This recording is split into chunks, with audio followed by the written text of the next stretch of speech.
چند دن تو اس طرح گزرے، پھر انہوں نے مسلمانوں کے سپہ سالار ابو عبیدہ بن جراح کو پیغام بھیجا کہ ہم شہر مسلمانوں کے حوالے کرنے کے لیے تیار ہیں، لیکن شرط یہ ہے کہ مسلمانوں کے خلیفہ خود یہاں آئیں اور صلح کا معاہدہ کریں۔ ابو عبیدہ بن جراح نے یہ بات سیدنا عمر کو لکھ بھیجی۔ خلیفہ ثانی سیدنا عمر نے صحابہ سے مشورہ کر کے وہاں جانے کا فیصلہ کیا۔ آپ نے رجب 16 ہجری میں حضرت علی رضی اللہ عنہ کو اپنا قائم مقام بنایا اور روانہ ہو گئے۔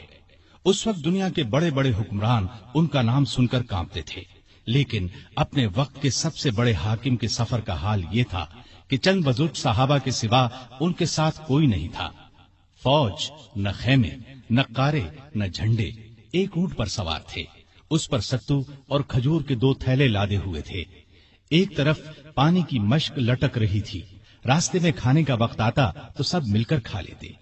آپ کا لباس بہت معمولی سا تھا۔ بیت المقدس کے قریب پہنچے تو صحابہ نے مشورہ دیا کہ لباس تبدیل کر لیں۔ قیمتی پوشاک پیش کی، لیکن آپ نے وہ لباس پہننے سے انکار کر دیا اور فرمایا، اللہ نے ہمیں جو عزت دی ہے وہ اسلام کی وجہ سے ہے اور ہمارے لیے یہی کافی ہے۔ غرض اسی حالت میں شہر میں داخل ہوئے۔ عیسائیوں نے شہر آپ کے حوالے کر دیا۔ مسلمانوں نے وہاں ایک مسجد بنائی، اس کا نام مسجد عمر رکھا۔ یہ آج بھی موجود ہے اور اب تک مسجد عمر کہلاتی ہے۔ 14 ہجری میں مسلمانوں نے ہمس کو فتح کر لیا تھا۔ 17 ہجری کو روم کے بادشاہ ہرقل نے ہمس مسلمانوں سے چھیننے کے لیے سمندر کے راستے فوج بھیجی۔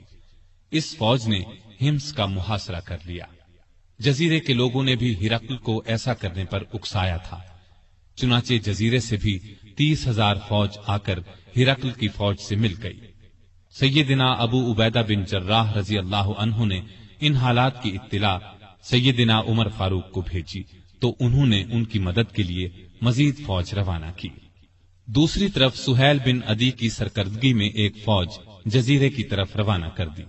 خود بھی مدینے سے چل کر دمشق آ گئے تاکہ نزدیک سے تمام حالات پر نظر رکھ سکیں۔